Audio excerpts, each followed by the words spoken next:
사전투표 둘째 날입니다.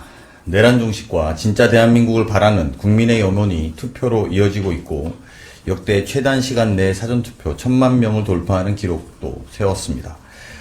대한민국의 진짜 주인인 국민 여러분들께 다시 한번 머리 숙여 감사의 뜻을 전합니다. 선대위는 사전투표 시작일인 어제로부터 종합상황실을 중심으로 120시간 실시간 비상대응 체제에 돌입했습니다. 현재 3가지 사안을 중심으로 중점적으로 점검하고 있습니다.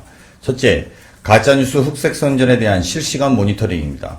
종합상황실의 판단에 따라 가짜뉴스 대응단, 신속대응단, 법률지원단 등이 즉각 법적 조치에 착수하는 체계가 가동 중입니다. 김일성에게 돈을 받았다, 공공기관 성소수자 30% 채용 등 터무니없는 거짓, 허위, 날조 가짜뉴스는 선거 전후는 막론하고 끝까지 추적해서 책임을 물을 것입니다. 둘째, 조직적 투표 방해 행위를 예의주시하고 있습니다. 어제 황교안 후보 측 조직인 부정선거 부패 방지대가 구로구 선관위에 무단 침입해 현행범으로 체포된 사건이 발생했습니다. 전국 3,568개 투표소에서 총 28,544명에 달하는 정당 추천 투표 참관인이 투표 상황을 실시간으로 보고 있고, 지자체 공무원이 맡고 있는 선거관리관은 투표소 수와 같은 3,568명, 선거사무원은 투표소별로 최소 8명에서 최대 20명이 상주하고 있습니다. 22대 총선 기준 선거사무원 규모는 약 10만 명에 달합니다.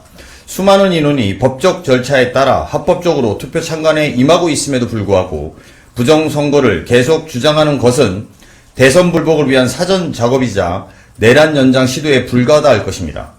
경찰과 선관위에 투표 방해 행위 대응 강화 요청을 하였으며 추가로 확인되는 대로 방해 행위에 대해서도 무관용 원칙으로 엄중 처벌을 요청하겠습니다. 셋째, 유권자 실어 나르기의 의심 정황이 계속해서 포착되고 있습니다.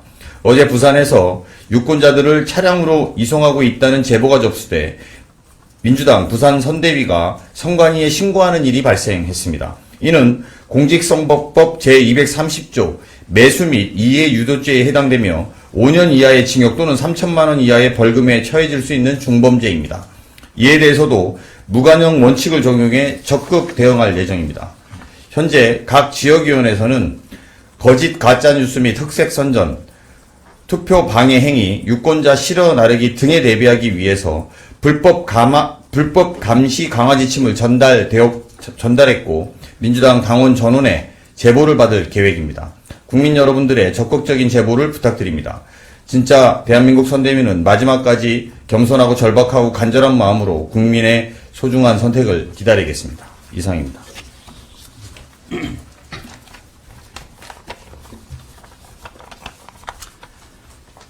최근 여론 흐름과 전망에 대해서 말씀드리겠습니다.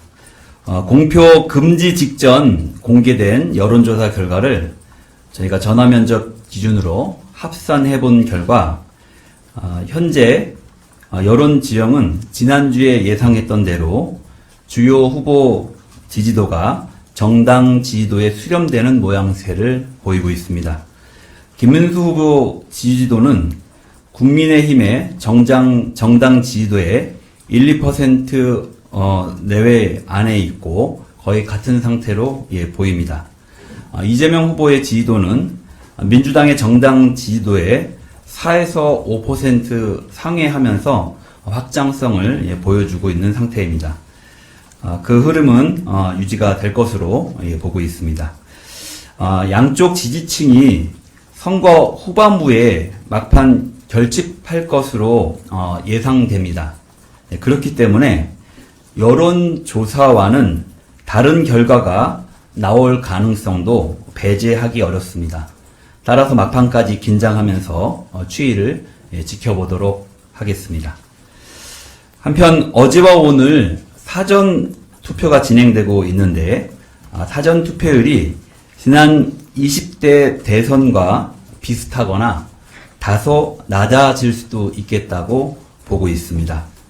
이 역시 지난주에 평일 투표에 대한 걱정을 말씀드린 바 있었는데요. 역시 평일 사전 투표의 한계로 인해서 직장인 등 유권자의 투표 참여에 제약이 있는 것으로 보입니다. 사전 투표율 자체는 어느 특정 후보에게 유리한 것으로 해석할 수는 없습니다. 많은 유권자들께서 이미 사전 투표의 유용성을 인지하고 그 편의성을 인지하고 계십니다. 또한 전직 대통령들의 공개적인 사전 투표 참여 등으로 인해서 각 지지층의 결집도 예상되는 만큼 쉽게 판단하기는 어려운 상황이라고 말씀드립니다. 선거구도와 관련해서 말씀드리겠습니다. 선거구도는 변하지 않았습니다.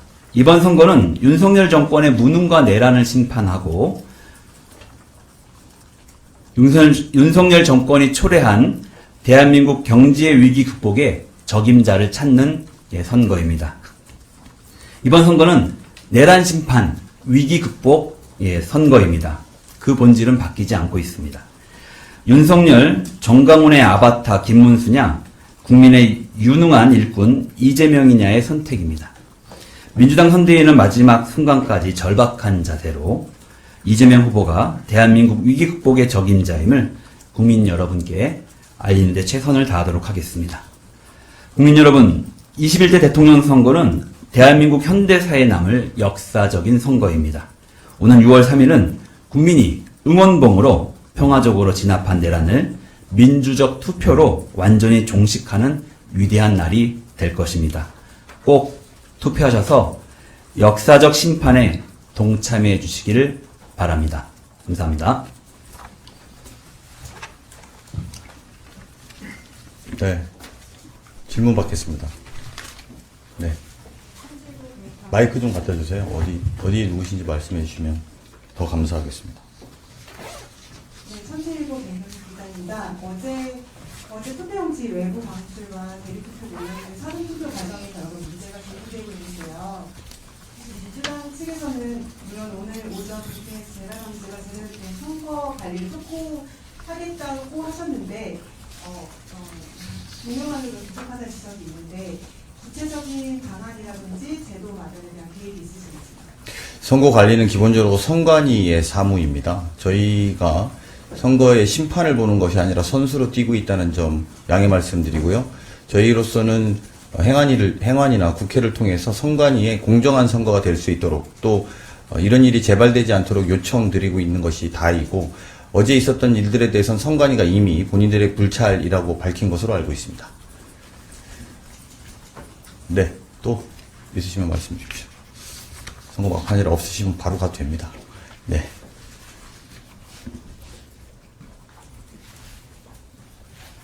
안녕하세요. 저 KBS 강주원이라고 하는데요. 어제 유시민 작가가 그런 남자와의 혼인을 통해서 좀 더 보양되었다 이런 취지로 말씀을 하시면서 조금 전에 민주노동당 권영국 후보도 노동자 여성의 삶에 비하할 분이 아무도 없다 유감을 좀 표하셨거든요. 혹시 민주당은 어떻게 보시는지 따로 입장을 내실 계획도 있으신지 궁금합니다. 네, 입장은 저희가 특정인의 발언에 대해서 말씀드리기보다는 선대위는 물론 모든 민주진보 스피커들의 발언에 신중을 기해야 되겠다고 저희는 알려드리고 있습니다. 이것은 민주진보 진영의 스피커라는 것은 국회의원들을 포함한 우리 당원들 모두가 이런 발언 하나하나에 스스로가 조심해야 된다는 입장을 갖고 있고요. 한 표 한 표 정성으로 모으고 있는 상황에서 말 한마디가 누군가에게 상처가 되거나 또는 그걸로 인해서 여러 가지 정성들이 물거품이 될 것이라는 걱정과 경계를 가지고 이후에도 임할 것이라는 말씀드립니다. 네.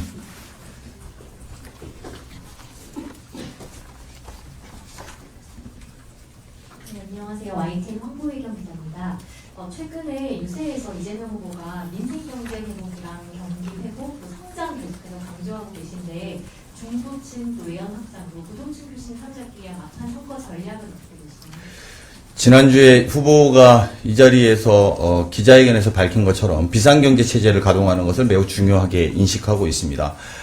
대한민국의 무너진 경제를 바로 살리는 게 어떤 것보다도 시급하다고 인식하시고 계시고 그거에 맞춰서 누가 적임자인지 경제를 살리려면 과연 어느 정당과 어떤 후보가 나서야 되는지를 더 중점적으로 저희는 알릴 계획이고 후보도 그런 인식을 갖고 있는 것으로 알고 있습니다.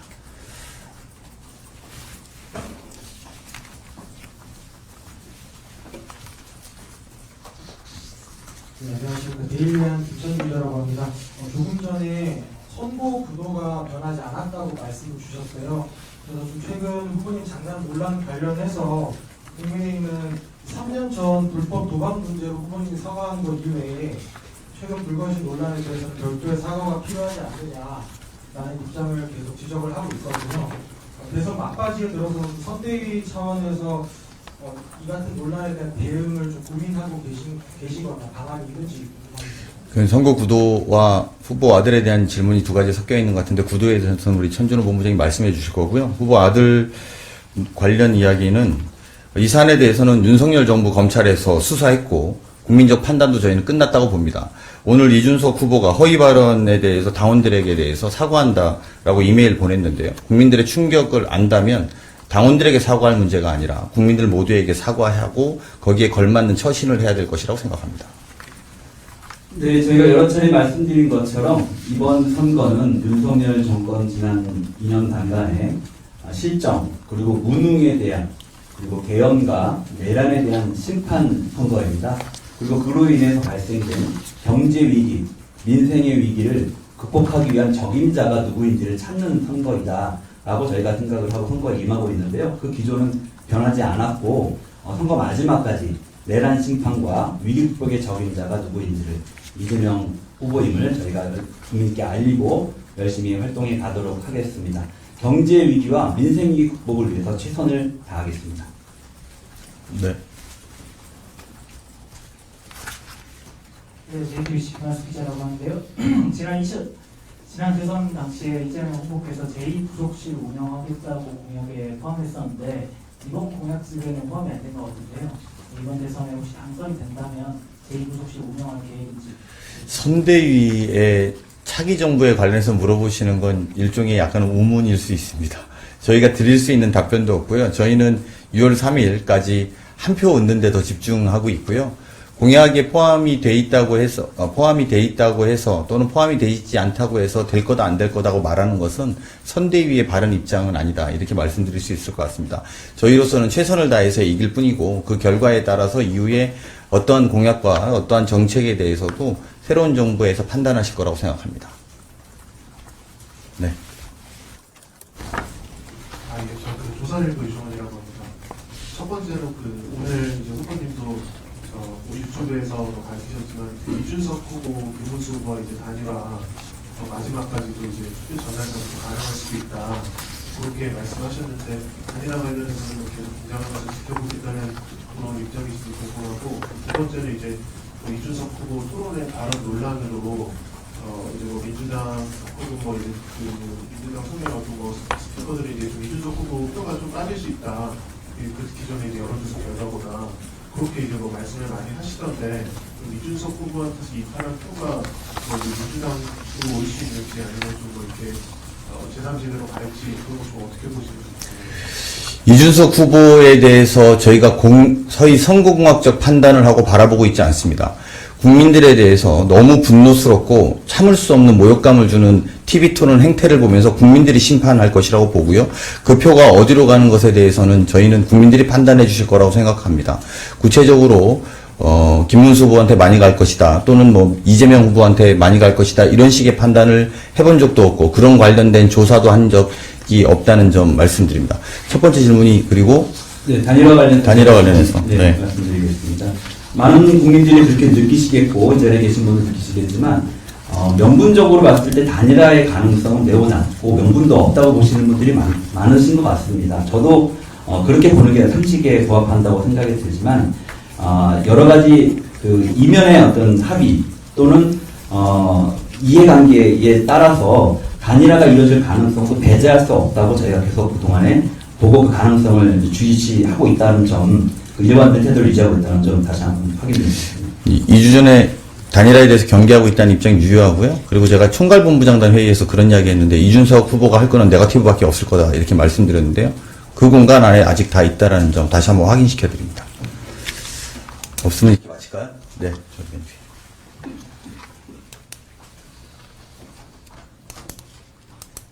네, 안녕하세요. 머니투데이 이승주 기자입니다. 방금 전 모두 발언에서 투표 방해 혐의에 대해서 엄중 처벌하겠다고 말씀하셨는데 오늘 오전 선대위 회의에서 추미애 의원이 사이버 내란 의혹을 제보를 받았다고 말씀하셨는데 이런 부정선거 음모론을 키우는 조직적 댓글 활동 움직임이 있다. 이런 걸 당 차원에서도 좀 조사하고 계신지 궁금합니다. 지금 선거 중이라 뭐 개별 사안에 대해서 조사하고 있거나 이렇지는 않습니다. 하지만 여러분들도 느끼실 수 있을 거라고 봅니다만 보통 지지율과 댓글의 숫자는 비례하는 게 상식적일 텐데요. 상식적이지 않은 것들이 일어나는 공간에 대해서 예의주시하는 건 상식이라고 생각합니다.